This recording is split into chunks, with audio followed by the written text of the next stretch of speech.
Bien-aimés, soyez les bienvenus cet après-midi pour ce service.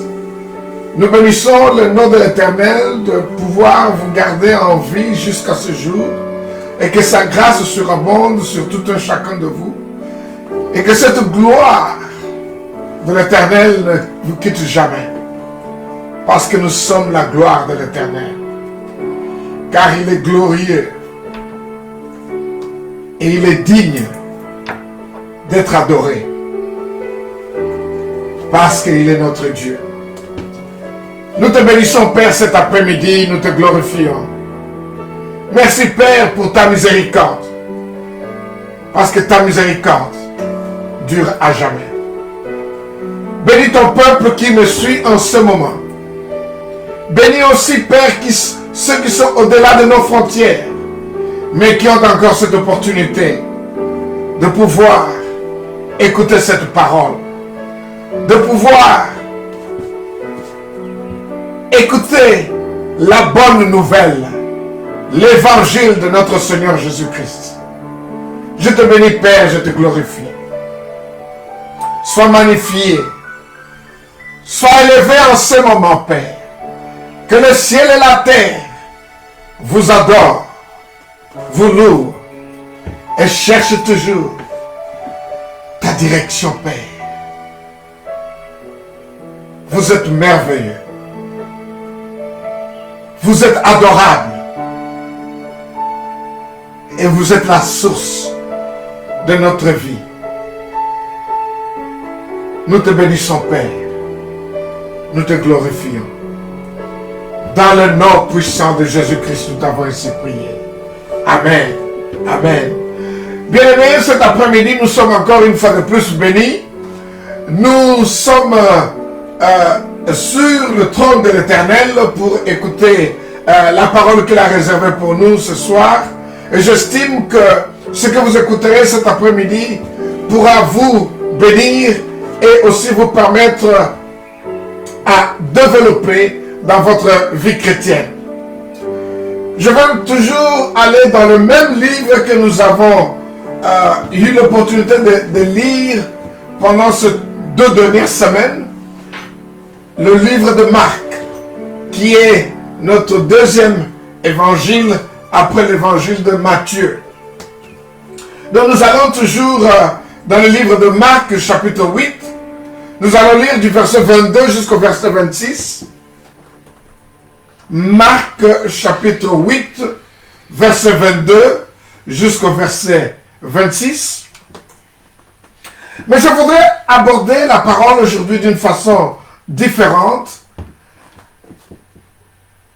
Plus essayer de raisonner avec vous de manière que vous et moi nous essayons de comprendre exactement quelle est la foi que nous devons utiliser et quelle est la foi que nous devons avoir pour servir notre Dieu.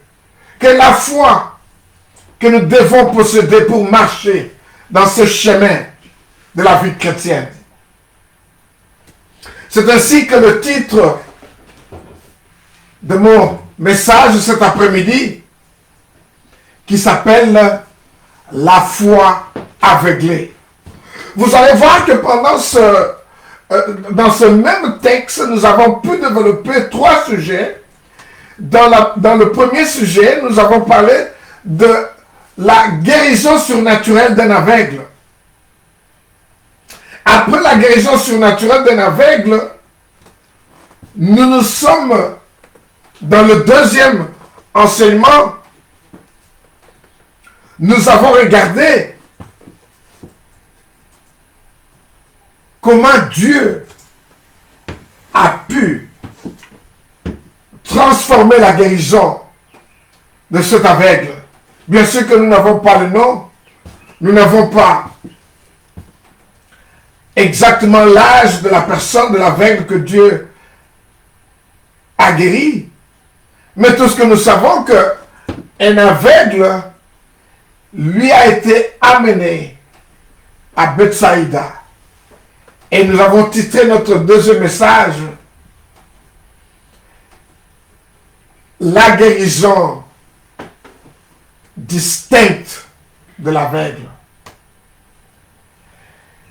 Et aujourd'hui, je voudrais bien vous parler de la foi aveuglée. Nous pouvons nous poser cette question. Est-ce que le frère qui a reçu la guérison, est-ce qu'il avait la foi spirituelle ou il avait la foi aveuglée? Eh bien, nous allons le découvrir dans cette prédication cet après-midi et dans le texte que nous allons lire ensemble dans Marc, chapitre 22, verset 26. Si vous avez votre Bible, s'il vous plaît, mettons-nous debout dans le nom puissant de Jésus-Christ. Comme j'ai toujours dit, j'aime bien lire la parole de Dieu debout, pour des raisons de révérence, des raisons de respect et des raisons de gratitude pour tout ce qu'il a accompli pour toi et moi, pour tout ce qu'il a accompli pour l'humanité et tout ce qu'il a fait pour que l'humanité puisse regagner l'autorité et le pouvoir que nous avons perdu dans le jardin d'Éden, mais que nous avons récupéré dans le jardin de Gethsemane. Donc mettons-nous debout pour lire Marc chapitre 8, verset 22 jusqu'au verset 26. La Bible nous dit, je le lis au nom puissant de Jésus-Christ, ils se rendirent à Bethsaïda. Et on amena vers Jésus un aveugle qu'on le pria de toucher. Il prit l'aveugle par la main et le conduisit hors du village. Puis il lui mit de la salive sur les yeux, lui imposa les mains et lui demanda s'il voyait quelque chose. Il regarda et dit, j'aperçois les hommes, mais j'en vois comme des arbres et qui marchent. Jésus lui mit de nouveau les mains sur les yeux, et quand l'aveugle regarda fixement, il fut guéri et vit tout distinctement. Alors Jésus le renvoya dans sa maison en disant, n'entre pas au village. Prions ensemble. Éternel Dieu, béni soit ton nom. Sois élevé parmi nous cet après-midi. Reste toujours notre Dieu et que nous soyons ton peuple. L'onction que vous êtes en train de déverser, de libérer dans cet après-midi, en cet endroit où nous sommes, cet endroit de miracle, cet endroit de délivrance, cet endroit de transformation, que je vous prie, Père, que cette onction que vous avez libérée ici puisse saisir mes frères et sœurs de là où ils sont, que leur fardeau soit éliminé, que tout ce qui leur rend, qui retire leur confort, puisse être restauré, Père. Ce qui rend la vie difficile à mes frères et sœurs, donne-leur, Père, cette grâce, qu'ils retrouvent la guérison, qu'ils retrouvent la paix, qu'ils retrouvent le confort, et que la passion de vous servir soit toujours là. Et que l'endroit où ils vivent soit serein, et l'endroit soit aussi la place pour te louer et pour t'adorer. Que les gens soient fixés toujours vers vous et que leur passion soit d'abord Jésus-Christ. Comme ta parole nous le déclare dans Matthieu 6, 33. Recherchez d'abord le royaume des cieux et toute autre chose vous sera ajoutée ou vous sera donnée. Béni soit ton nom, Père. Je déclare que toute insanité part dans le nom puissant de Jésus-Christ. Et que toute peur vous quitte en ce moment que vous écoutez cette parole. Surtout dans cette saison, Père, où nous avons besoin de la foi pour pouvoir surmonter cette pandémie de coronavirus. Et nous prions aussi, Père, que les malsains qui veulent profiter de ce moment pour induire les gens, les enfants de Dieu en erreur, ô Père, ôte leur vie, brise-leur et écarte-leur parmi nous, dans le nom puissant de Jésus-Christ. Nous te bénissons, Père. Nous te disons merci. Dans le nom puissant de Jésus-Christ, nous t'avons ainsi prié. Amen. Amen, amen, amen, amen. Bien-aimé, je disais que cet après-midi, nous voulons bien voir une autre façade où nous voulons voir ce texte que nous venons de lire. Qu'est-ce que ça peut nous apporter comme enseignement? Nous avons parlé de la guérison surnaturelle, de l'aveugle. Nous avons parlé de la vision restaurée distinctement. Et cet après-midi, nous parlons de la foi aveuglée. Et la question que je vous pose, est-ce que la guérison de cet aveugle était une foi biblique ou c'était une foi aveuglée? C'est une matière à raisonner là-dessus. Et je prie que le Saint-Esprit vous aide à comprendre et à pouvoir prendre une décision. Comment vous allez marcher à partir d'aujourd'hui que vous écoutez cette parole. Que Dieu vous bénisse. Nous devons comprendre une chose, bien-aimés, comme je vous ai dit. Quand Dieu devient le centre de focalisation de notre vie, toutes choses changent autour de nous. Quand Dieu devient le centre de votre attention,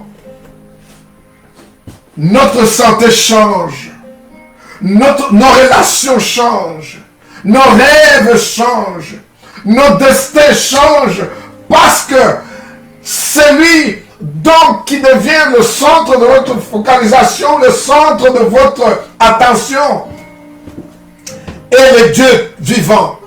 Il est le premier et il est le dernier. Il est vivant au siècle de siècles. Il détient les clés de la mort et du séjour de mort. Il n'a ni père, il n'a ni mère. Il n'a ni conseiller. Le Créateur du ciel et de la terre. Je vous ai dit la fois passée que Bethsaïda était une ville tout près de Capernaum et tout près aussi de Chorazine, au nord-est de Galilée ou au nord-est du lac Galilée. Cette ville était une ville maudite parce que, à cause de leur incrédulité, Jésus-Christ a prêché plusieurs fois dans cette région, mais les gens n'ont pas cru. Et comme conséquence, Jésus-Christ a maudit cette région. Mais alors, bien que la première fois je vous ai dit que Bethsaïda était une ville ou un village ou un endroit de pécheurs, et plus tard, je suis venu vous dire que Bethsaïda n'était pas non seulement un endroit où les pécheurs se retrouvaient ou péchaient ou faisaient leur business, mais c'était un endroit rude, un endroit vulgaire, un endroit où la débauche était de normes, l'imbécilité, l'impolitesse était dans cette ville. Les gens n'avaient pas la peur de Dieu. L'immoralité était dans cette ville de Bethsaïda. C'est ainsi que, quand Jésus est arrivé à Bethsaïda, on lui a amené l'aveugle. Jésus-Christ, la première chose qu'il a fait, il lui a fait sortir de la région maudite. Il lui a fait sortir d'une ville pleine d'incrédulité, une ville pleine de satanisme, une ville pleine de loisirs de la chair. Parce que Jésus-Christ ne pouvait en aucun cas repartir là où il a maudit. Il dit, sors avec moi. Comme ça, je vais opérer le miracle pour toi. Mais bien aimé, une chose aussi que je me suis posé beaucoup de questions, que tous ces gens que Jésus-Christ a guéris, personne n'est arrivé à nous faire un récit de leur expérience personnelle, de leur rencontre personnelle avec Jésus-Christ. Ils ne sont pas arrivés à écrire quelque chose que nous pouvons aujourd'hui nous référer et dire, voici l'homme, voici la femme que Jésus-Christ a guéri. Je peux vous dire que la guérison miraculeuse ou le miracle en vous n'est pas le standard ou la clé qui vous qualifie pour entrer dans le royaume des cieux. Mais qu'est-ce qui nous qualifie d'entrer dans le royaume des cieux? Quand nous avons la foi en Jésus-Christ, nous l'acceptons comme Seigneur et Sauveur et que nous commençons à marcher dans le chemin de la justice. Si vous n'avez jamais accepté Jésus-Christ comme Seigneur et Sauveur, mes frères et sœurs, vous ne pourrez jamais entrer dans le royaume des cieux parce que c'est ça la clé, c'est ça le standard, c'est ça qui fait que toi et moi, si nous n'acceptons pas comme Seigneur Jésus, nous pouvons perdre tout notre temps sur cette terre, nous n'aurons jamais accès dans le royaume des cieux. Gloire soit rendue à Dieu. Gloire soit rendue à Dieu. Bénis tous ceux qui l'ont reçu comme Seigneur et Sauveur. Bénis tous ceux en ce moment marchent dans la crainte de Dieu. Bénis tous ceux en ce moment obéis la parole de Dieu. Obéis Jésus-Christ de la même manière que l'aveugle l'a obéi. L'aveugle ne l'a pas résisté. L'aveugle n'a pas posé de questions. Mais l'aveugle s'est soumis parce qu'il était dans le maître du maître. Et c'est comme je vous ai dit, si notre attention est sur Christ, si le centre de focalisation est sur Christ, notre vie ne peut pas être le même. Notre vie ne peut pas être de la même façon comme on a été hier avant qu'on rencontre Jésus-Christ, ou notre vie ne sera pas de la même manière le jour où nous quitterons la terre. Nous devons être des hommes et des femmes d'influence pour le royaume des cieux. Parce que Christ nous a rendus des sacrificateurs de son royaume. Oh, gloire soit rendue à Dieu. Gloire soit rendue à Dieu. À lui seul l'honneur. Vous ne pouvez pas être sacrificateur dans le royaume des cieux et vivre cette vie mondaine et continuer toujours à vivre la vie d'antan, la vie d'hier. Mais vous devez être transformé. Transformé, bien-aimé. Chaque jour, quand vous vous réveillez, pose-toi cette question. Que dois-je faire aujourd'hui pour l'Éternel? C'est ainsi que Jésus-Christ, quand il prend cet aveugle, il sort avec lui de Bethsaïda, parce que Bethsaïda est une ville maudite, un endroit maudit, et que l'incrédulité pullule. L'aveugle n'a pas résisté Jésus-Christ. C'est ainsi qu'en ce moment où je vous parle, Christ est devant votre porte, en train de toquer. Si vous l'écoutez, bien-aimé, ouvrez votre porte et faites-lui cette grâce. Rends-lui ce geste de gratitude. Ouvre votre porte de manière qu'il entre.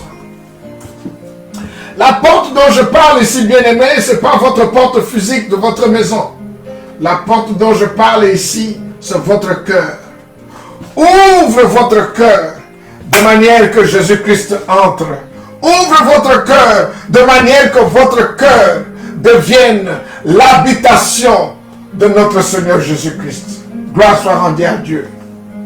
Eh bien, comme je disais, la foi aveuglée est quelque chose qui doit rappeler notre conscience. Est-ce que le bien-aimé qui a reçu la guérison à Bethsaïda, est-ce qu'il a opéré dans la foi aveuglée ou il a opéré dans la foi spirituelle?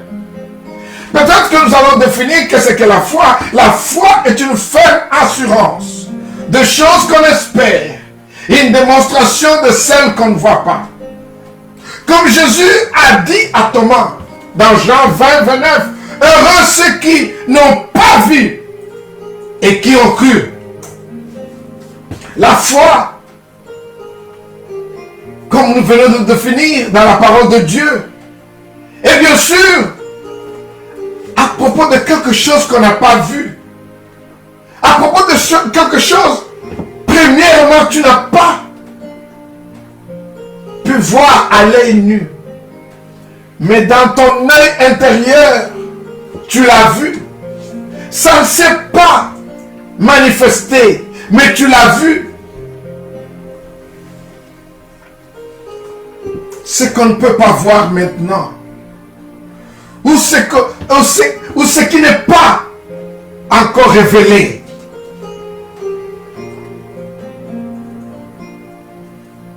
Toutefois,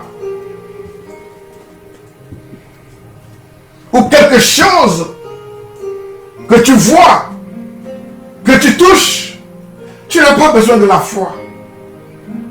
Parce qu'en ce moment-là, la foi n'est pas nécessaire.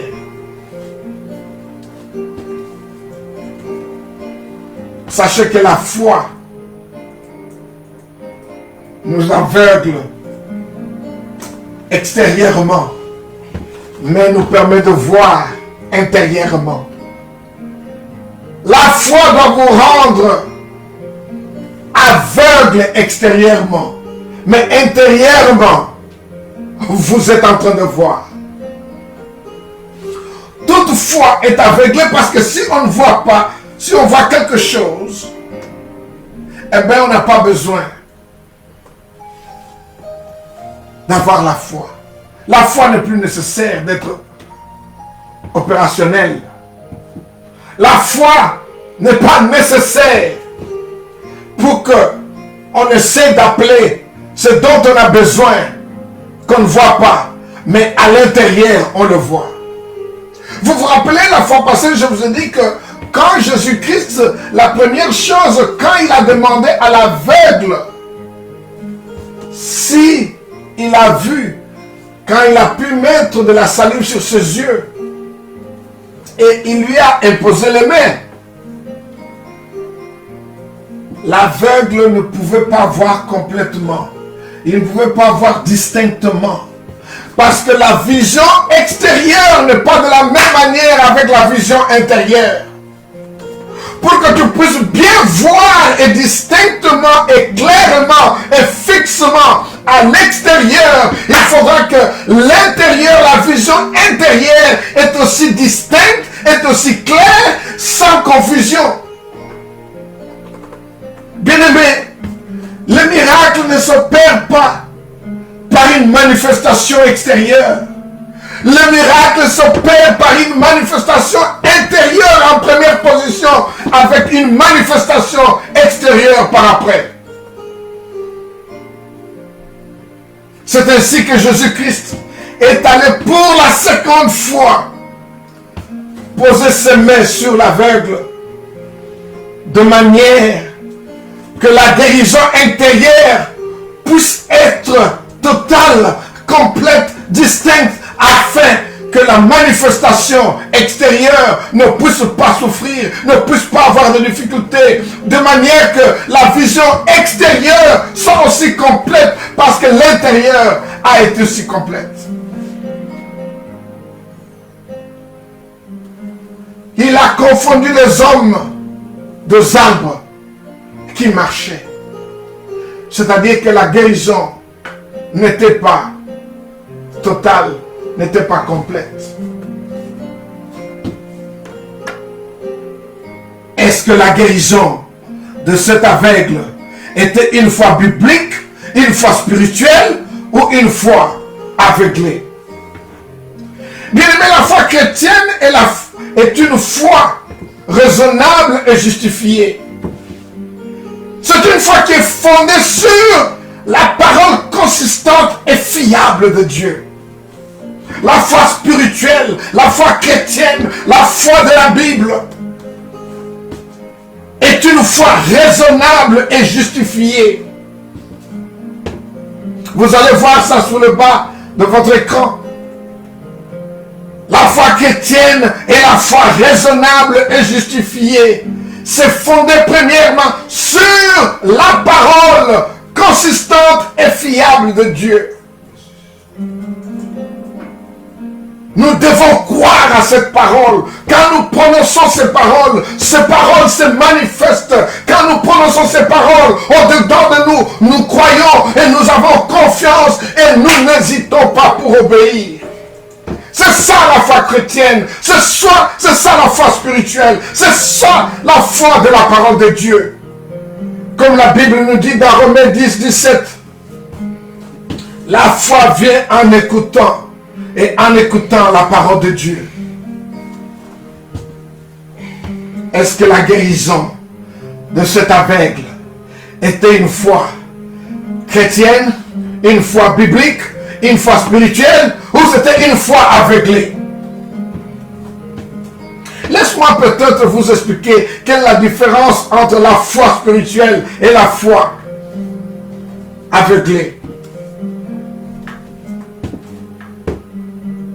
La foi aveuglée est une foi que tu regardes toutes choses positivement et tu dis que la volonté de Dieu est la meilleure. Tu regardes les choses positivement et tu te dis que la volonté de Dieu est la meilleure. Tu n'hésites pas, tu ne te poses pas de questions, tu ne doutes pas. C'est ça la foi aveuglé. Quand tu n'as pas de doute sur la volonté de Dieu dans ta vie, tu n'as pas de doute sur la volonté de Dieu dans la vie de tes prochains, quand tu n'as pas de doute dans la vie dans la parole de Dieu, dans ce qui a été écrit. Nous avons l'exemple de cela dans Matthieu 3, quand Jésus-Christ a rencontré Satan. Et que Satan lui a dit que si tu es réellement le Fils de Dieu, transforme ces cailloux en pain. Et il lui a dit, l'homme ne vivra point du pain, mais il vivra de toute parole de son Père, de toute parole de Dieu. Par exemple, de la foi aveuglée.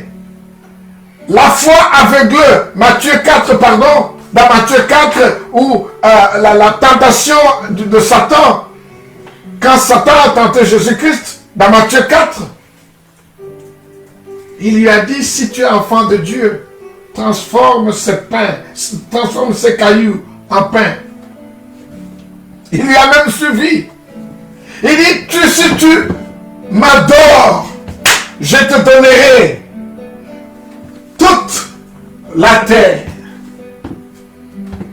Et Jésus lui a répondu, la parole de foi, la parole de Dieu,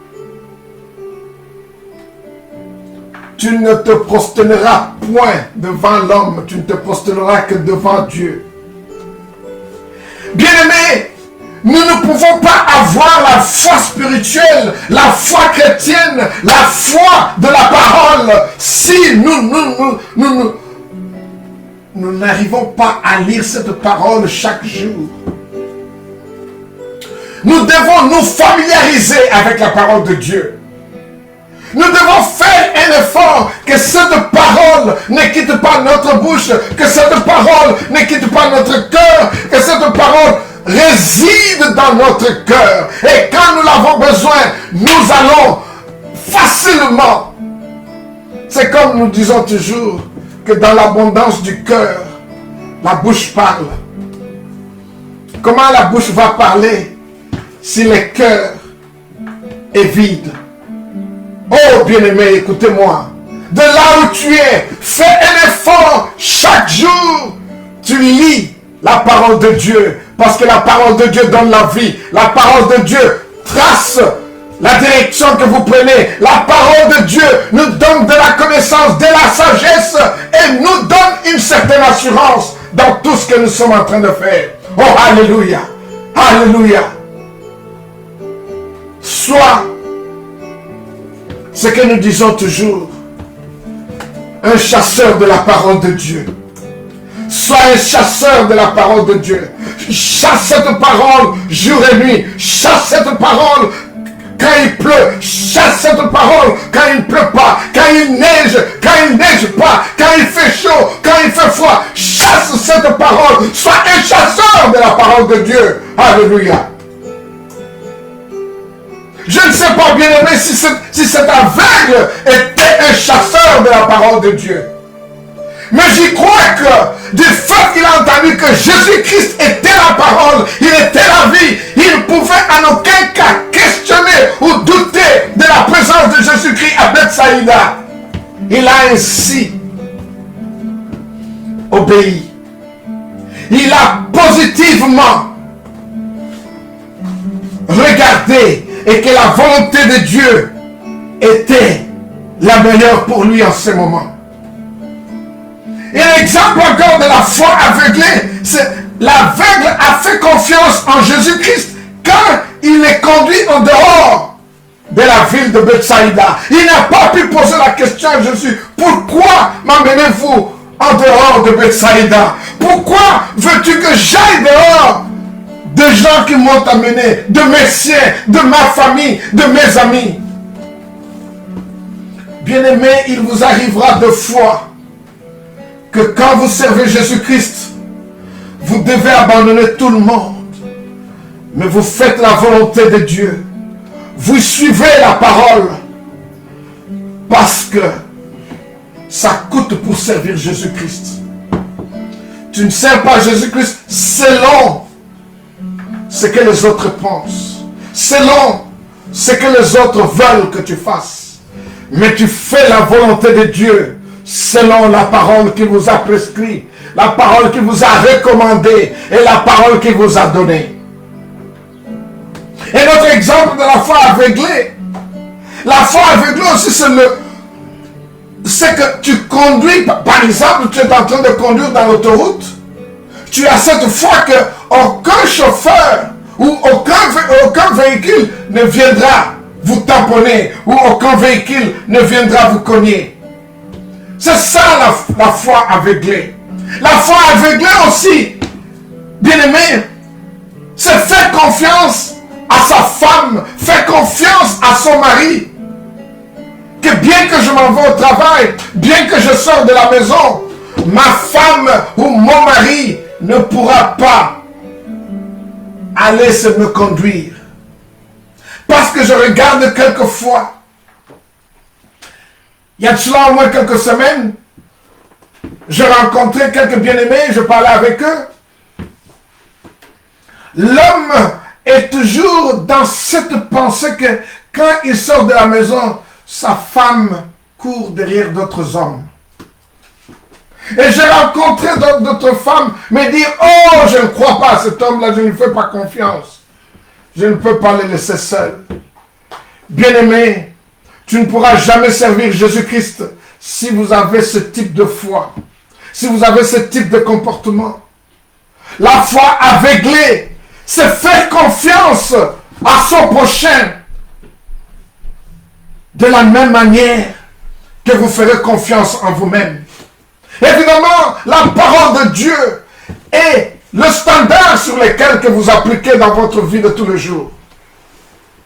Mais alors, je dois vous tirer les oreilles. Attention. La foi aveugle ne veut pas dire perdre son sens de discernement. La foi aveuglée ne veut pas dire perdre son sens de sagesse. La foi aveuglée ne veut pas dire perdre son sens d'intelligence. Parce que Si la foi aveuglée manque de discernement, nous commettrons beaucoup d'erreurs et nous serons complètement dévorés par les lions qui nous entourent, par tous ces charlatans qui nous entourent, par des gens qui se proclament ou qui s'autoproclament prophètes, pasteurs, apôtres, évangélistes. Parce que nous avons des charlatans dans nos villes, dans nos cités, qui se font passer des serviteurs de Dieu, mais ils ne sont pas des serviteurs de Dieu. Ils sont juste là pour leur ventre. Ils sont juste là pour compromettre le temple de Jésus-Christ. Ils sont là pour compromettre la parole de Dieu et pour égarer les brebis dans le temple de Dieu. La foi aveuglée ne veut pas dire perdre son sens humain, perdre les qualités de Dieu en vous. La foi aveuglée ne veut pas dire que vous allez être ce que nous appelons des moutons de panurge, des gens qu'on conduit sans raisonnement, sans sens de pouvoir raisonner ou sans sens de pouvoir questionner l'acte à laquelle on vous a demandé de poser. La foi aveuglée ne pourra jamais marcher si vous n'avez pas le sens de discernement. Et Jésus-Christ, il est bon, il nous a donné le Saint-Esprit, qui est libre et disponible de pouvoir nous donner ce don spirituel que nous appelons le discernement, la sagesse, l'intelligence. Dans le livre de Jacques, il nous dit, dans le premier chapitre, si vous avez besoin de la sagesse, demande, il est bon et juste de nous le donner. Laissez-moi regarder cela dans le livre de Jacques. Si nous pouvons aller dans le livre de Jacques,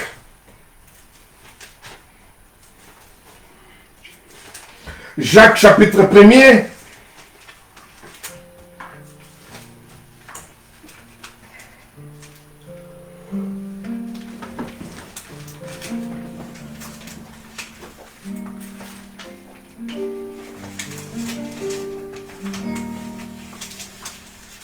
le livre de Jacques vient juste après le livre d'Hébreux. Dans Jacques 1,5. Si vous regardez dans Jacques 1,5, si quelqu'un d'entre vous manque de sagesse, qu'il la demande à Dieu, qui donne à tous simplement et sans reproche, et elle lui sera donnée. Oh, gloire soit rendue à Dieu. Jamais dans cette vie, quelqu'un peut vous donner quelque chose gratuitement si cette personne n'est pas imprégnée de l'amour de Christ en lui. Si cette personne n'a pas l'alliance avec Christ. Si cette personne n'a pas accepté Jésus-Christ comme Seigneur et Sauveur. Il ne peut pas vous le donner gratuitement. Mais béni soit, heureux ceux qui donnent gratuitement sans demander quelque chose de retour. C'est ainsi, bien aimé, je vous disais, la foi aveuglée ne veut pas dire que vous perdez tous vos sens de pouvoir critiquer, questionner, raisonner. Nous devons toujours questionner. Est-ce que c'est ça la parole de Dieu? Est-ce que ça remplit les conditions de la parole de Dieu? Est-ce que c'est la voix de l'Éternel? Parce que nous avons des vautours tout autour de nous. Nous avons des gens qui ne sont pas là pour Jésus-Christ, pour avancer le royaume des cieux, mais ils sont là pour leur ventre. Mais nous sommes des soldats du royaume des cieux. Nous devons être en mesure d'arrêter ces gens-là, leur stopper. Parce qu'ils veulent détruire la crédibilité du royaume des cieux.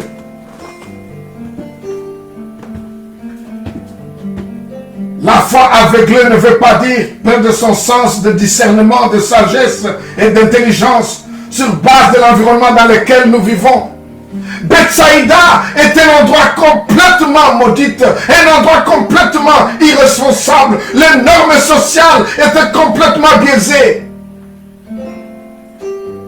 Jésus-Christ a pu faire sortir la personne en première position, que ne reste pas là où la malédiction pullule, là où la malédiction ne permettra pas que le miracle puisse s'opérer. Sors!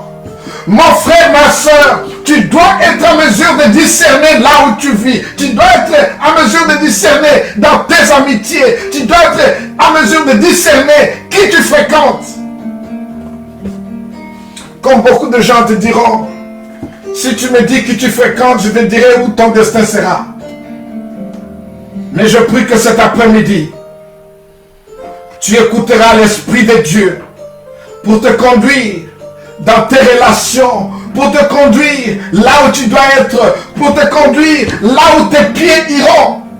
Et je prie que tu seras toujours au bon endroit, à de bonnes heures et à des endroits qui rendra gloire à Dieu.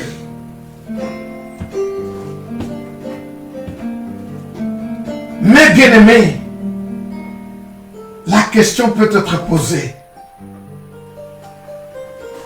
La foi chrétienne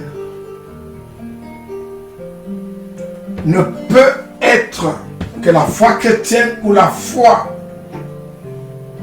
spirituelle si nous n'avons pas de doute, si nous n'avons pas la peur. Parce que la peur infecte notre foi. Regardons dans Exode 14, 31. Exode 14, 31. Dans Exode 14, 31.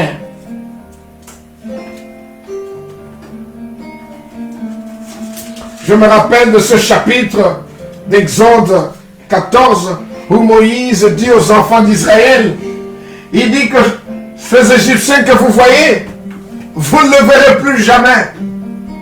Pharaon a cru avec son armée, avec ses chariots et ses chevaux, convaincre l'armée de l'Éternel. Mais ce jour-là, l'Éternel a fait voir à Pharaon que ce ne sont pas tes chariots qui font de toi un homme puissant ou un roi puissant.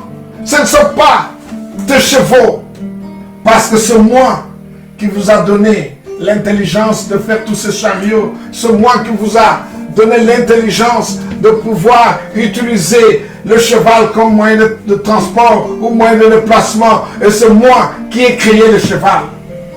Et enfin, la Bible nous dit qu'au moment où ils sont arrivés au milieu de la mer, Dieu a ordonné à Moïse de pouvoir taper son bâton sur la mer. Et la mer s'est reprise. Et Pharaon, avec ses chariots et ses chevaux, ont coulé. Et l'histoire a été réécrite sur la délivrance des enfants de Dieu. Je déclare que vous êtes délivrés ce soir. Toute pensée qui vous a rendu captif, une pensée captive à la parole de Dieu, ce soir vous êtes délivrés dans le nom puissant de Jésus-Christ. Vous recevez votre liberté, votre libération cet après-midi. Et vous ne serez plus jamais le même dans le nom puissant de Jésus-Christ.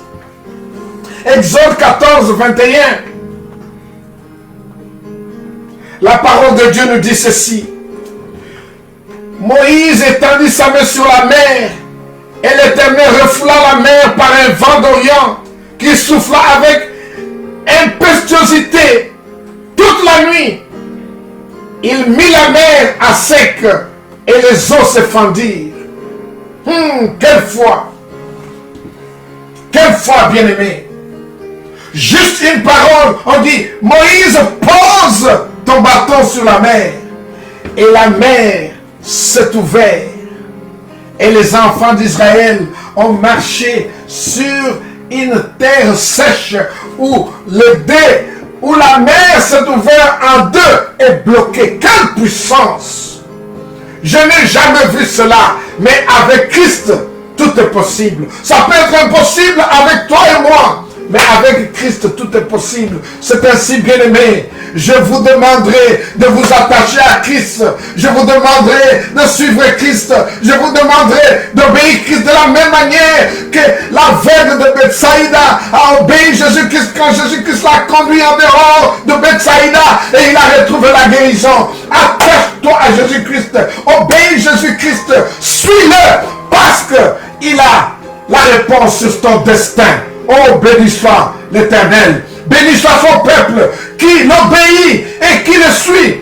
Parce que il est le bon maître. Il est le bon berger. Mais alors, quand vous regardez dans 1 Thessaloniciens, chapitre 5, dans 1 Thessaloniciens, chapitre 5, vous verrez que on questionne la foi. 1 Thessaloniciens chapitre 5, verset 21. 1 Thessaloniciens chapitre 5, verset 21. Mais examinez toutes choses, retenez ce qui est bon, abstenez-vous de toute espèce de mal. Oh, gloire soit rendue à Dieu. C'est ainsi que je vous ai dit, bien-aimés. La foi aveuglée ne veut pas dire que vous devez perdre votre sens de discernement, votre sens de sagesse et votre intelligence. 1 Thessaloniciens chapitre 5, 21 nous dit: examinez toutes choses, retenez ce qui est bon, abstenez-vous de toute espèce de mal. Et si vous allez plus loin, au verset 23, on dit que le Dieu de paix vous sanctifie lui-même tout entier et que tout votre être, l'esprit, l'âme et le corps soient conservés irréprochables lors de l'avènement de notre Seigneur Jésus-Christ. Je déclare cela dans votre vie.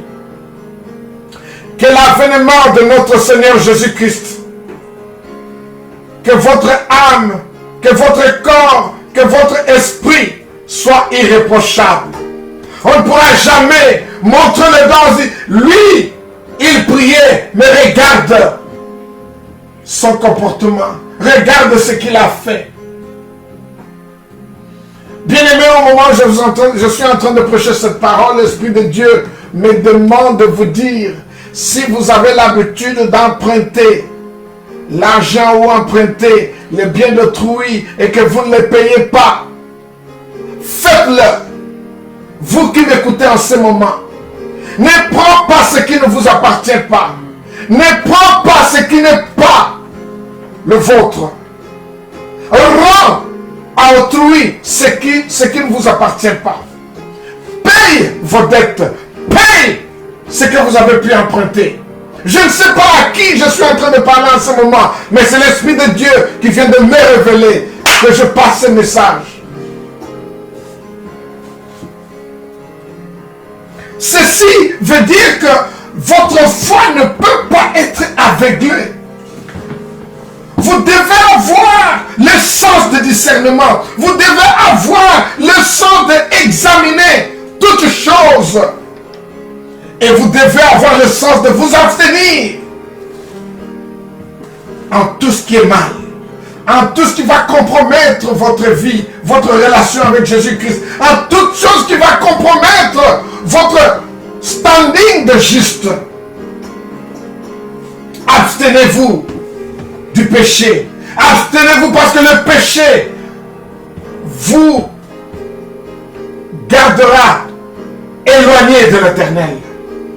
Vous n'écouterez plus de l'Éternel. La parole de Dieu ne pourra plus avoir d'effet sur vous si vous êtes un pécheur, si vous vivez la vie de péché ou si vous vivez la vie d'hypocrite. Retenez toujours Hébreux 11. Regardez sur votre petit écran. Hébreux 11, chapitre 11, verset 6. On dit que celui qui vient en Dieu, Dieu est satisfait. Dieu plaît que celui qui a la foi et celui qui vient en lui doit croire que Dieu existe et qu'il est le rémunérateur de celui qui le cherche. Gloire soit rendue à Dieu.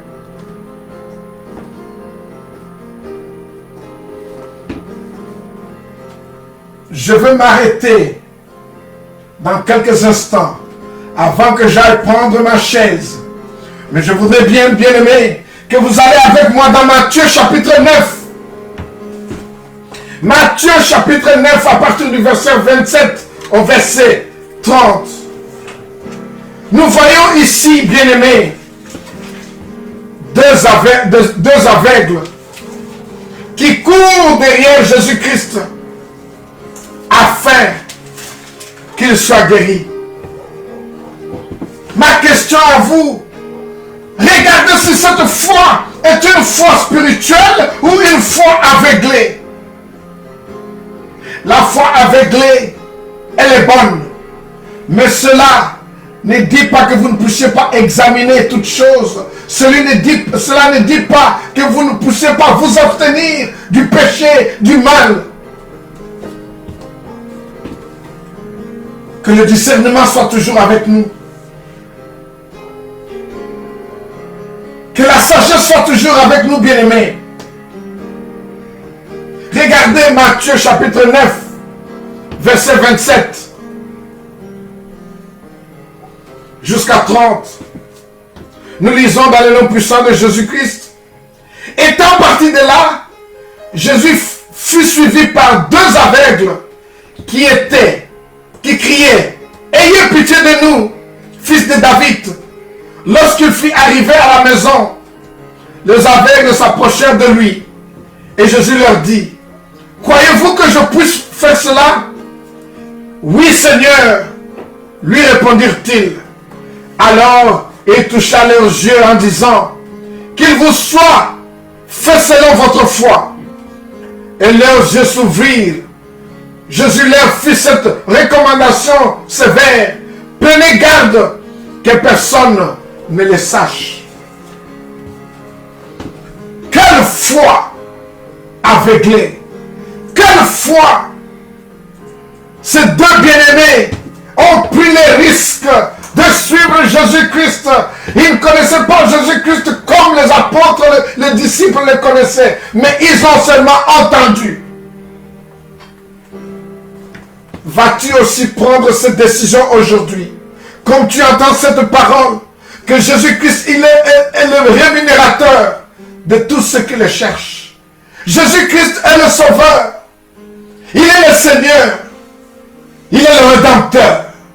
Vas-tu aussi prendre cette décision de la même manière que ces aveugles ont pris en suivant Jésus-Christ et en criant, « Fils de David, ayez pitié de nous.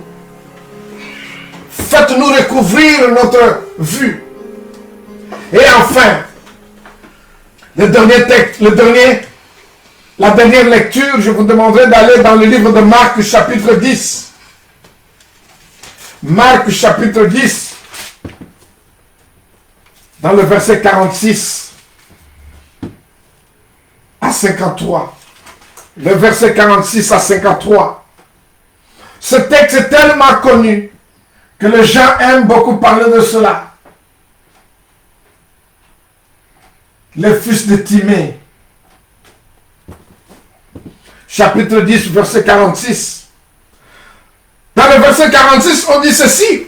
Ils arrivèrent à Jéricho et lorsque Jésus en sortit avec ses disciples et une assez grande foule, le fils de Timée, Bartimée, mendiant, aveugle, était assis au bord du chemin. Il entendit que c'était Jésus de Nazareth et il s'est mis à crier, « Fils de David, Jésus, ayez pitié de moi !» Plusieurs le reprenaient ou le réprimandaient pour le faire taire. Mais il criait beaucoup plus fort, « Fils de David, ayez pitié de moi !» Jésus s'arrêta et dit, « Appelez-le. » Ils appelèrent l'aveugle en lui disant, « Prends courage, lève-toi, il t'appelle. » L'aveugle jeta son manteau et se levant d'un bond, vint vers Jésus. Jésus prenant la parole lui dit, « Que veux-tu que je te fasse? » Rabouni, Lui répondit l'aveugle, que je recouvre la vue. Et Jésus lui dit, va, ta foi t'a sauvé. Aussitôt, il recouvra la vue et suivit Jésus dans le chemin. Bien-aimé, ça, c'est la foi aveuglée, la foi avec discernement, la foi avec sagesse, la foi avec intelligence, la foi où, positivement, il a déclaré que la parole, la volonté de Dieu est la meilleure. Bartimée a retrouvé sa vue. Les deux aveugles dans Matthieu 9 ont retrouvé leur vie parce que ils ont pris ce risque de croire aveuglement, sans examiner, sans s'abstenir, sans questionner. Ils ont suivi Jésus-Christ et leur foi s'est transformée de la foi aveuglée à la foi spirituelle. Et enfin, il y a un échange qui s'est fait. Jésus-Christ a pris leur aveuglement et il leur a donné la vue. Oh, gloire soit rendue à Dieu. Gloire soit rendue à Dieu, bien-aimé. À ce moment, quand vous m'écoutez, je vous demanderai, bien-aimé, que vous vous mettiez debout et vous commencez à prier. Oh Dieu, donne-moi une foi avec discernement. Prie mon frère, prie ma soeur, que je ne pourrai pas questionner. Mon corps, mon esprit, mon âme sentira directement que ça vient du trône de Dieu. Ça vient de Dieu lui-même. Je n'aurai pas à examiner. Je n'aurai pas à questionner. Prie bien-aimé, prie bien-aimé, prie bien-aimé. Que Dieu vous donne une foi aveuglée avec discernement. Que les dons du Saint-Esprit soient avec vous. Prie mon frère, prie ma soeur, dans le nom puissant de Jésus-Christ. Dans le nom puissant de Jésus-Christ. Dans le nom puissant de Jésus-Christ. Prie, prie, prie, prie, prie. Prie, prie mon frère, prie ma soeur. Dans le nom puissant de Jésus-Christ. Dans le nom puissant de Jésus-Christ. Vous ne douterez plus de la parole de Dieu. Vous ne questionnerez plus de la parole de Dieu. Dieu lui-même vous touchera. Que votre cœur soit touché. Que votre esprit soit touché. Que votre âme soit touchée. Que votre corps soit touché. Que la parole de Dieu devienne en vous. De votre tête jusqu'à vos orteils. Que la parole de Dieu coule en vous. Comme la rivière coule. Dans le nom puissant de Jésus-Christ. Dans le nom puissant de Jésus-Christ. Prie mon frère. Il est bon. C'est un très bon Dieu. La grâce se repose toujours en nous. Sa grâce est tellement suffisante. Sa grâce est tellement immense qu'il vient, qu'il nous rend service même quand nous ne connaissons pas. Le don de la vie est toujours en nous. Il nous le donne chaque jour. Il nous le donne nuit et jour. Quand nous dormons, quand nous allons au travail, quand nous allons au marché, quand nous conduisons, Dieu, sa grâce est toujours là pour nous protéger. Prie que cette foi aveuglée qui donne des résultats positifs, cette foi aveuglée qui apporte la guérison, qui apporte la délivrance, soit en vous, soit dans votre maison, soit avec vos enfants, dans le nom puissant de Jésus. Dans le nom puissant de Jésus. Prie mon frère de là où vous êtes, que votre foi ne sera pas infectée par la peur. Vous ne vivrez pas cette vie de doute, cette vie de peur. Que cela vous quitte dans le nom puissant de Jésus-Christ. Que cela vous quitte dans le nom puissant de Jésus-Christ. Prie mon frère, prie ma soeur. La peur ne sera pas en vous. Vous aurez plus de foi que de peur. Vous aurez plus de foi que de doute. Dans le nom puissant de Jésus-Christ. Dans le nom puissant de Jésus-Christ. Prie que Dieu vous donne une foi qui ne sera pas ébranlable. Prie que Dieu vous donne une foi qui ne sera pas ébranlable. Qui vous donnera la foi d'Habakkuk. La foi d'Habakkuk qui dit que les justes vivront par la foi. Même si ça tarde, cette foi pourra toujours donner un résultat. Cette foi sera toujours votre force qui vous conduira. Même quel que soit le temps, quelle que soit la durée des temps, ça s'accomplira certainement. Prie dans le nom puissant de Jésus-Christ. Prie dans le nom puissant de Jésus-Christ. Que pendant cette période de la foi, cette saison de la foi, vous n'allez pas abandonner la foi que Dieu vous a donnée. Vous n'abandonnerez pas votre chemin de la vie chrétienne. Vous n'abandonnerez pas de responsabilité que Dieu vous a donnée. Prie au nom puissant de Jésus-Christ. Prie au nom puissant de Jésus-Christ que Dieu vous donne la sérénité en vous, que Dieu vous donne de la sagesse, que Dieu vous donne de l'intelligence, que Dieu vous donne le don du Saint-Esprit de discernement. Le don de discernement soit en vous, dans le nom puissant de Jésus-Christ. Dans le nom puissant de Jésus-Christ, vous n'abandonnerez pas votre foi, quelle que soit la longueur du temps, quel que soit le challenge que vous êtes en train de faire face, quel que soit le désastre, vous ne pourrez jamais abandonner votre foi. Dans le nom puissant de Jésus-Christ, comme l'aveugle de Bethsaïda, il n'a pas questionné, mais il a fait confiance, il a accepté que Jésus le touche par la main, que Jésus le conduit en dehors du village, que Jésus-Christ puisse opérer des miracles sur lui. Faites-le, bien-aimé. Prie que Dieu vous donne cette sorte de foi. Que Dieu vous donne cette sorte de foi. La foi aveuglée, mais avec discernement. La foi aveuglée, avec la sagesse. La foi aveuglée, mais avec intelligence. La foi aveuglée, mais avec cette capacité d'examiner. La foi aveuglée, mais avec cette capacité de s'abstenir du péché. Dans le nom puissant de Jésus-Christ. Dans le nom puissant de Jésus-Christ. Nous te bénissons, Père. Nous te magnifions. Prie que l'Éternel fasse de vous une sentinelle dans votre maison, dans votre quartier, dans votre église, là où Dieu vous ramène tous ensemble, que vous soyez la sentinelle de la maison de l'Éternel, que vous soyez la sentinelle de la maison de tes parents, de la maison que Dieu t'a confiée avec ta femme, tes enfants, de la maison que Dieu t'a confiée avec ton mari et tes enfants, que tu n'abandonneras jamais ta foi, quelle que soit la durée de temps. Nous te bénissons, Père. Nous te magnifions. Et que votre foi vous conduira toujours vers ce que vous recherchez. Et que cela s'accomplira certainement dans le nom puissant de Jésus-Christ. Nous te bénissons, Père. Nous te magnifions.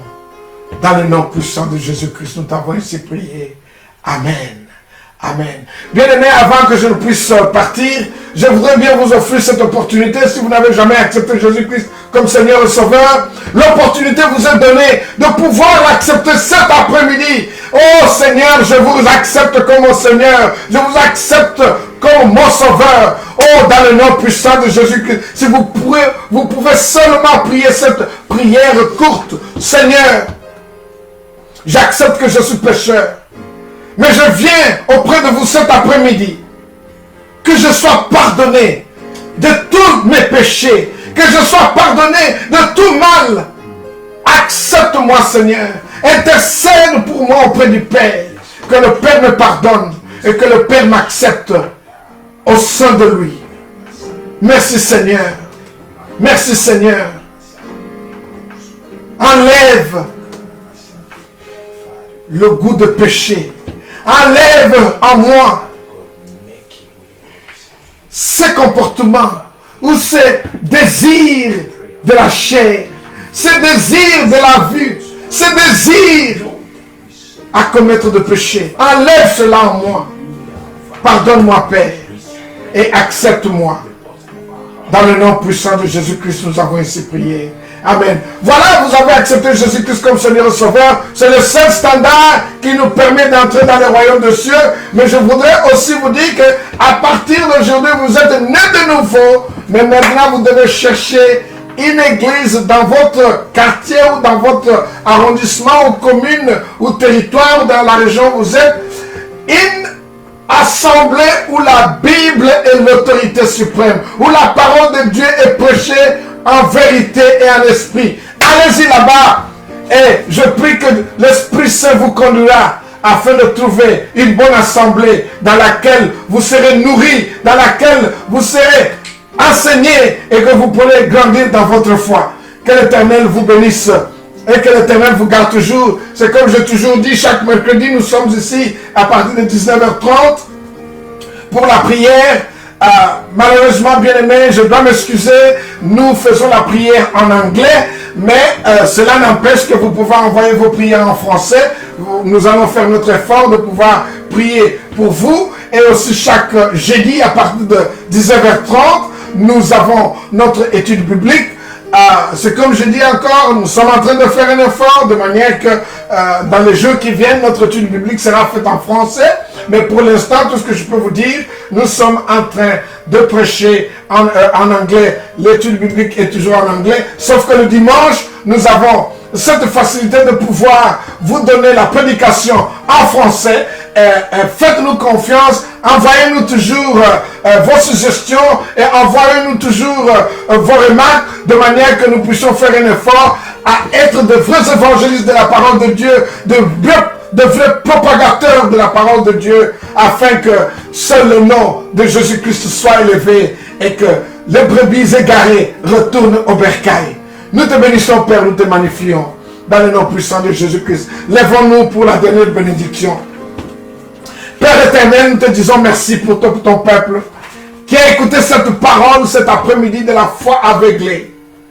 Mais donne-leur la sagesse, Père, du discernement, de l'intelligence et de la capacité d'examiner toutes choses. Parce que tout autour de nous, Père, comme ta parole déclare dans 1 Jean 4, que nous avons de vautours et de charlatans qui seront faits de prophètes, de pasteurs, des évangélistes, et même ils se sont faits des enseignants. Père, laisse que ton peuple ne soit pas capté dans l'air net ou dans leur filet, mais qu'il soit en mesure de pouvoir se retirer de malsains, de vautours, de faux prophètes, des antichrists. Ô Père, que ton esprit conduise toujours ton peuple. Que ton esprit parle toujours pour ton peuple. Et que ton esprit protège toujours ton peuple. Accorde-leur une bonne santé. Accorde-leur, Père, une vie sereine, une vie saine et une vie prospère. Prospérité dans leur santé, prospérité dans leurs relations, prospérité dans leurs finances, prospérité dans leur maison et prospérité dans leur emploi. Et faites-leur de promoteurs de ton royaume. De promoteurs de ton royaume, que ton nom soit sanctifié et que ton nom soit toujours élevé. Et que ta grâce ne leur quitte jamais. Et que ta miséricorde surabonde. Nous te bénissons au nom du Père, du Fils et du Saint-Esprit. Nous avons ainsi prié. Amen.